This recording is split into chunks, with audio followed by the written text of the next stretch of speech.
Hey everybody, Qroo here. Welcome to the 6th lesson in the series, From Cero to Conversational. We're going to start today by working more with our direct object pronouns. That was the me, te, lo, la, nos, los, and las. And we're also going to be working with one of our mega verbs, tener, which means to have. Now I showed you how to conjugate that one a couple of lessons back.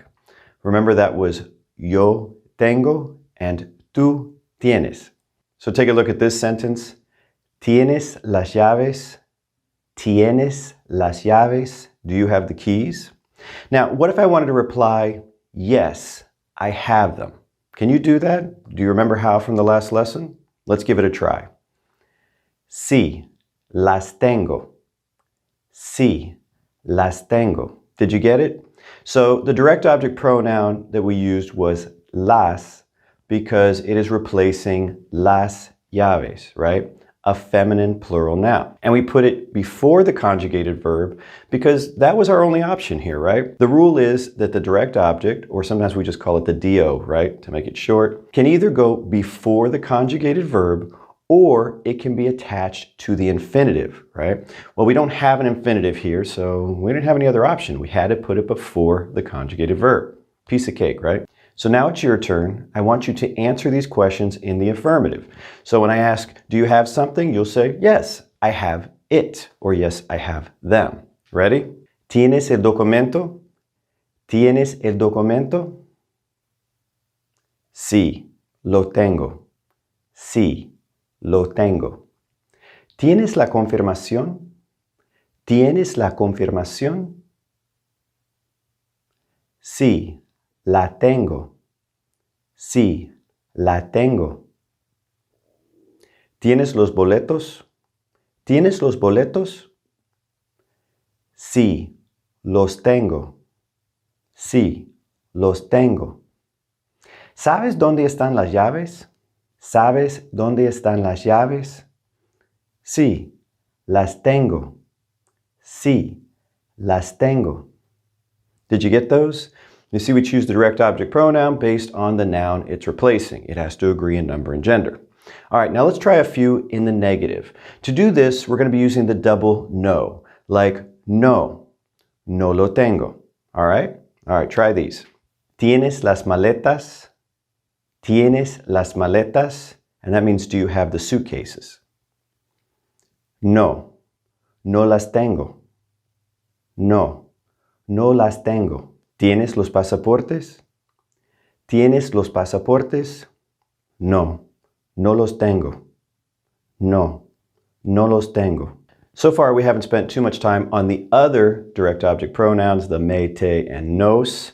Me is for me, te is for you, informal, and nos is for us. So let's start working those into our Spanish, all right?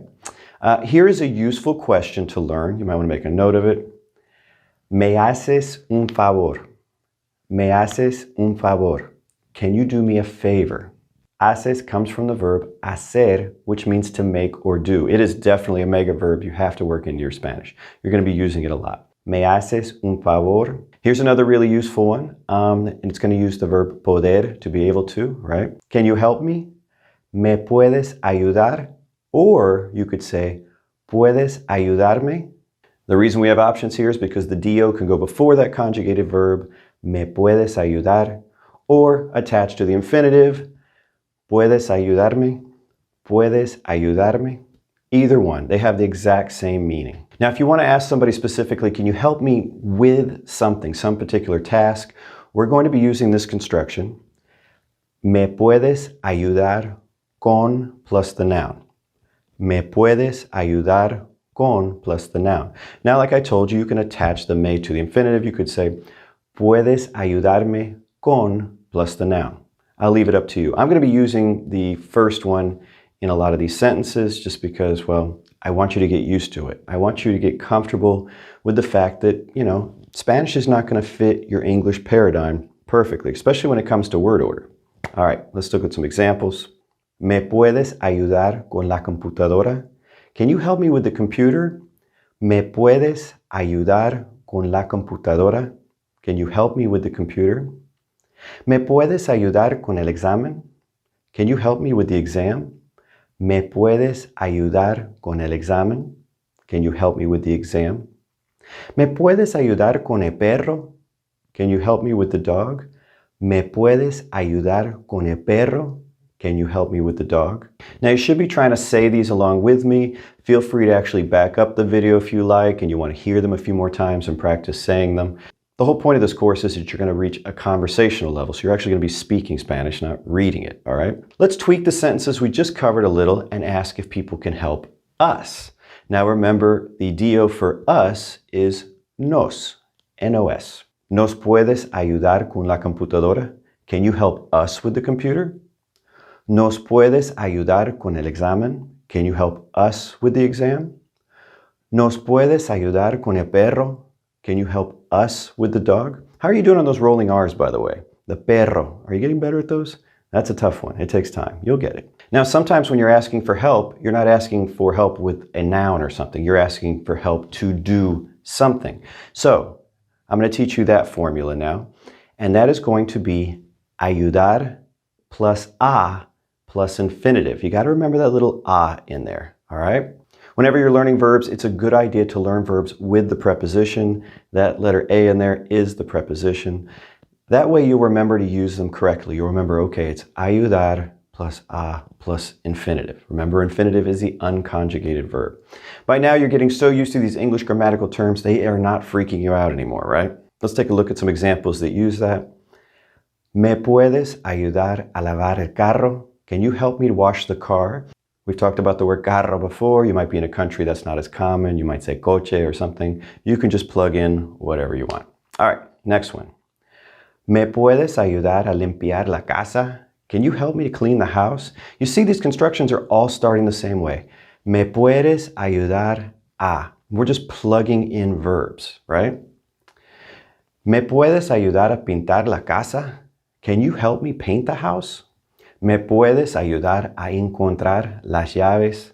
Can you help me find the keys? Okay, so take a look at those sentences again. It's your turn to do some translation. All I want you to do is tweak these just a little bit and say, yes, I can help you to do whatever, okay? Now remember, you're going to need to conjugate the verb poder into the I form, right? And you're going to need to change the direct object pronoun. That's all. I think you can do it, right? It's pretty similar construction. Feel free to stop the video now, and if you want to write these out, I recommend it. Or if you're just that sharp and you've already spit them out, we'll just keep going, because I'm going to tell you the answers now. You ready? Yes, I can help you wash the car. Sí, te puedo ayudar a lavar el carro.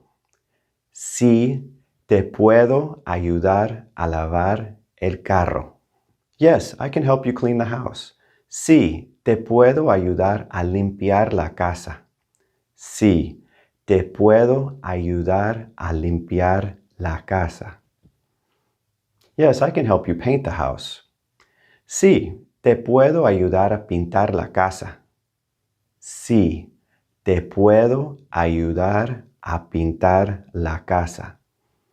Now, when you're saying these, you should be doing it a little faster like I am the first time. I'm just slowing it down so you can hear that I am pronouncing all of the vowels. And the last one, yes, I can help you find the keys. Sí, te puedo ayudar a encontrar las llaves. Sí, te puedo ayudar a encontrar las llaves. All right, it's time to learn some simple possessive pronouns like the mine, yours, his, hers, ours, and theirs. So we don't just have to say the keys, I can say my keys or your keys, all right? These are not too difficult to learn, actually, with the exception of our, like our keys, because that's going to be a little bit more complex. When we look at these, I'm going to give you two options because these first ones are always going to agree in number with the noun, all right? So we have mi and mis. So it would be mi carro, my car, mis carros, my cars, mi casa, my house, mis casas, my houses. All right. The next one we're going to go down is the informal you, which is what we've been using a lot in this course, and that is tú with no accent. Tú with an accent means you. Tú without an accent is your. And tus, same thing. Tu perro, your dog. Tus perros, your dogs. The next one down is for third persons, okay? Third person singular, third person plural, and usted. And this is going to be su and sus. Juan está en su casa. Juan is in his house. We know it's his because we said Juan. María está en su casa. Maria's in her house. But in Spanish, they're both su. In English, we make the distinction, all right? Los vecinos están en su casa. The neighbors are in their house. Again, these are all su because su is only modifying casa, su casa. It's a singular noun, right? Los vecinos están en su casa. The neighbors are in their house. In this case, English is actually more complex. You have to remember his, her, theirs. And in Spanish, they just learn su and sus. Pretty simple. Let's move on to the personal pronoun for are. This one is a little bit more complex. This one is actually going to agree in number and gender with the noun it modifies, which is how most adjectives work in Spanish anyway, so you should be getting used to that. So we would have nuestro carro, our car. Nuestra casa, our house. Nuestros papeles, our papers, because papel is a masculine noun. Nuestras decoraciones, our decorations. Nuestras because decoraciones is feminine. And you know it's feminine because that is your tion, cio cognate trick, and all of the nouns you make are feminine. I bet you can already work these into what you've already learned in past lessons. Let's try it, okay? Try to translate these sentences. I'm going to say it in English. I'll pause a moment, and then I'm going to give you the answer. Do you want to go to my house? ¿Quieres ir a mi casa? ¿Quieres ir a mi casa? Did you get mi casa? Did you get the quieres ir part? If you didn't get quieres ir, you need to go watch some of the other lessons because we covered that. But hopefully you got mi casa too, because, well, that's the new part, right? All right, here's the next one. Can you help me with my computer? Can you help me with my computer? ¿Me puedes ayudar con mi computadora? ¿Me puedes ayudar con mi computadora? Or you could have said, ¿puedes ayudarme con mi computadora? Now, if you're studying Spain Spanish, it's very different than Latin American Spanish, and the word for computer there will be ordenador. This is just an example of how Spanish differs by country, especially in terms of vocabulary, and why you should focus on the Spanish spoken in one particular country so you don't drive yourself nuts with all these changes in vocabulary. Where are our neighbors? Where are our neighbors? ¿Dónde están nuestros vecinos? ¿Dónde están nuestros vecinos? If you have either an all-male group or a mixed group of males and females, you're always going to use the masculine, okay? Nuestros vecinos, our neighbors. However, if our neighbors were all women, we would say nuestras vecinas. But if there's 20 women over there and one male, it'll be back to nuestros vecinos. Now let's work our possessive pronouns into some of the constructions we were talking about today, okay? Try to translate this one. Do you have your passport? Yes, I have it. ¿Tienes tu pasaporte? Sí, lo tengo. Did you get that one? Do you have my keys? No, I don't have them. ¿Tienes mis llaves? No, no las tengo. Did you remember to put two no's in there? Where are your keys? I don't know. ¿Dónde están tus llaves? No sé, or yo no sé. All right, now let's talk about personal pronouns with body parts and clothing items. This is definitely where English and Spanish will differ. In English, we use personal pronouns with clothing and body parts. It's common, right? I could say something like, I put my shirt on and my right hand hurts. Those are personal pronouns, right? My shirt, my hand. But in Spanish, it's more natural sounding to use definite articles in these circumstances. That is just the. So in Spanish, you'd say, I put the shirt on. Unless you're specifying it's someone else's shirt, the logic is, who else's shirt are you putting on? So you'd say something like, me puse la camisa. Now that's not a construction you learned or what I'm covering today, so don't focus on that too much. It's just an example. Let's talk about when things hurt. Like I said in English, I would say, my right hand hurts. But in Spanish, they would say, the right hand hurts me. It's just a different way of doing it. That would be, me duele la mano derecha. Now, you'll notice that mano ends with an O, but it's a feminine noun. It's just one of those unusual ones. So when dealing with body parts and clothing items, the common thing in Spanish is to use the definite article. The exception would be if you wanted to specify someone else's shirt or hand or something.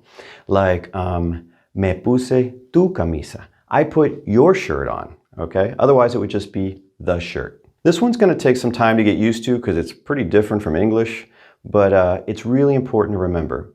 Think of it in English terms. Think of it the opposite way. So if somebody said to you something like, I put on the pants, I put on the shirt, the throat hurts me, the stomach hurts me. It sounds awkward. You're like, why are you talking like that? Well, when you start saying my stomach or my hand or my shirt, that's going to sound just as awkward to that native Spanish speaker. Since we're on the topic of body parts and things hurting, let's explore that construction a little more today, okay, for the rest of the lesson, and we'll learn some new vocabulary. But don't worry about the whole clothing part yet. I'm going to be covering all of that in another lesson. The verb we'll be using today is doler, to hurt.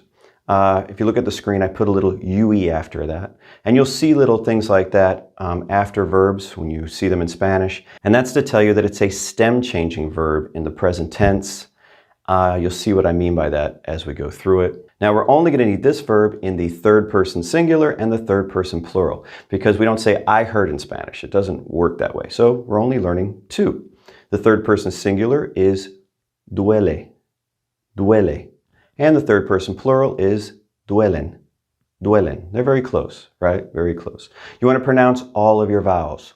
Now we're actually going to be using these verbs with indirect object pronouns. You're like, is that what I learned, Paul? No, you learned direct object pronouns. The direct object pronouns you learned were me, te, lo, la, nos, los, las. Now the indirect ones are very similar. In fact, three of them are identical.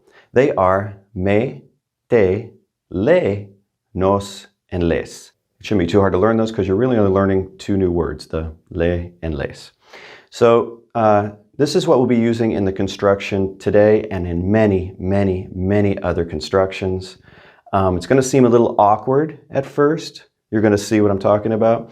But once you get this construction kind of down in your head, you'll see how versatile it is in all kinds of verbs and situations in Spanish. It's a basic building block to learning the language. Let's start with a basic question. ¿Dónde te duele? ¿Dónde te duele? Where does it hurt? Literally, where does it hurt to you?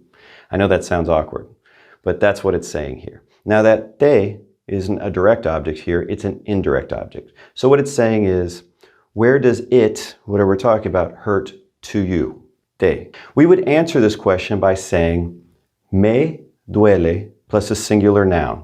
And it will be with the definite article, the, right? Because in Spanish, we're talking about those body parts again. We're not going to say my hand, we're going to say the hand. Take a look at this. Me duele el pecho. Me duele el pecho. My chest hurts. That's what we'd say in English.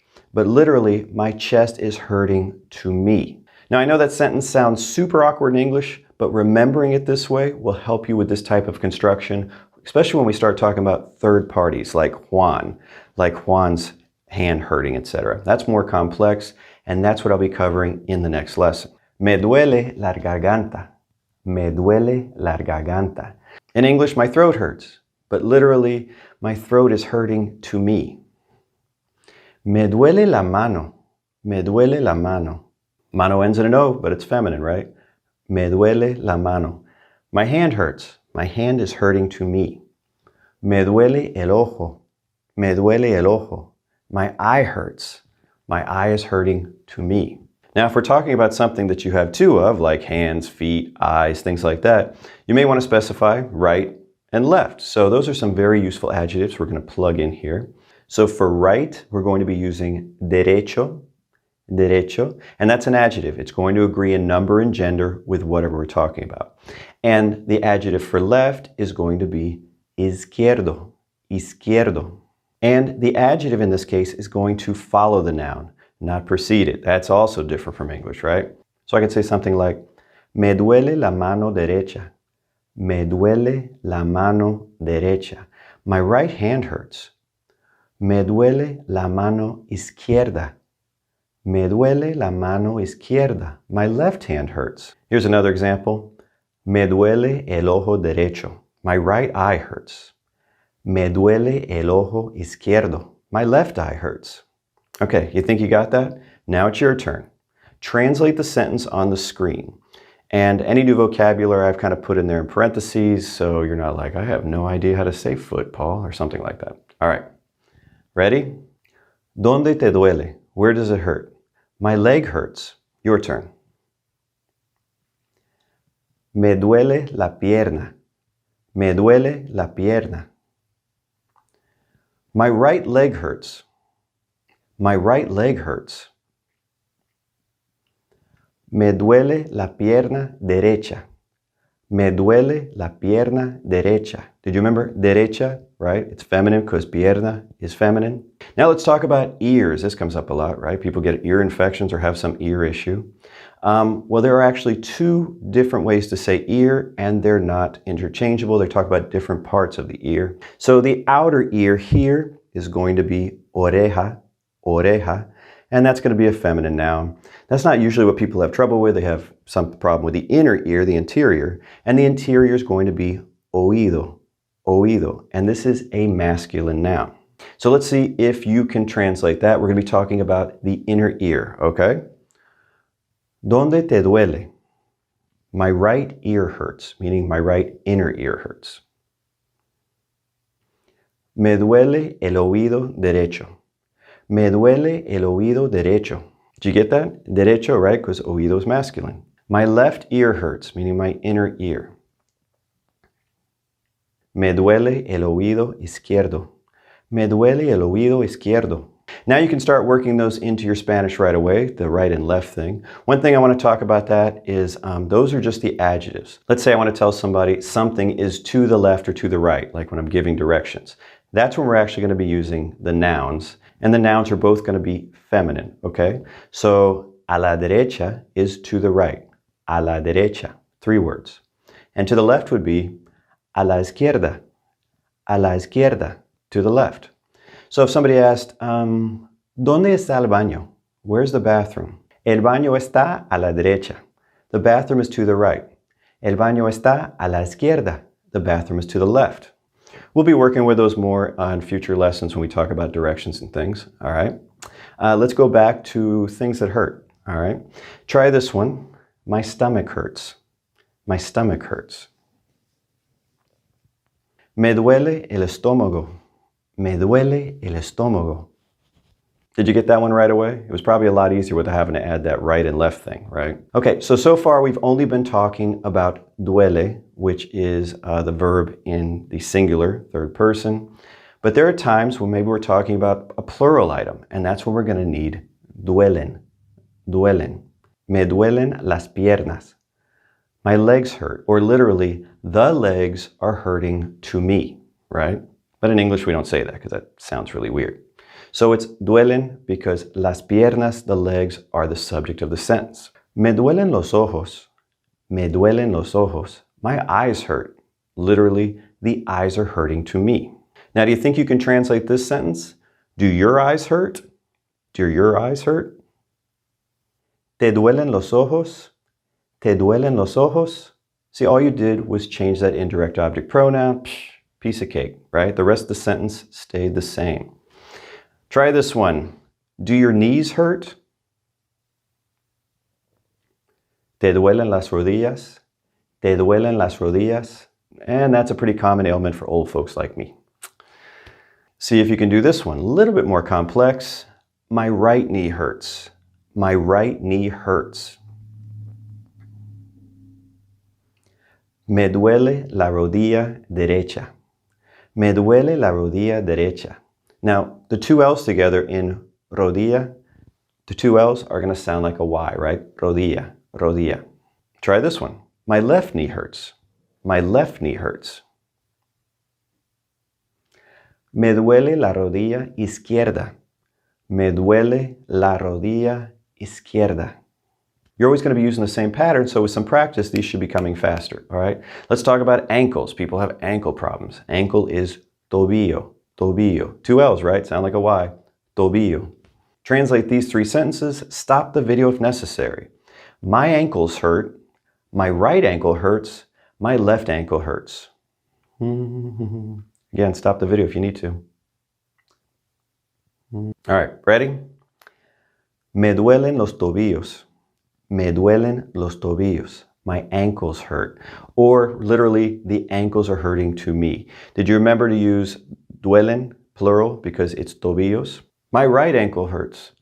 Me duele el tobillo derecho. Me duele el tobillo derecho. My left ankle hurts. Me duele el tobillo izquierdo. Me duele el tobillo izquierdo. So how'd you do? Hopefully pretty well.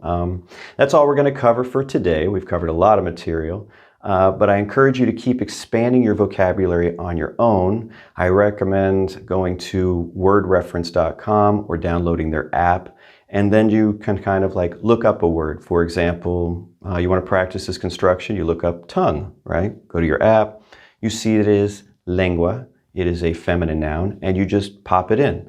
My tongue hurts. Me duele la lengua. Me duele la lengua. And when I say I encourage you to practice, I mean, I'm really encouraging you. If you're not practicing, you're not going to reach your goals, really. All right. Well, that's it for today. I hope you enjoyed the lesson. If you did, do me a favor and give it a thumbs up. And until next time, hasta luego.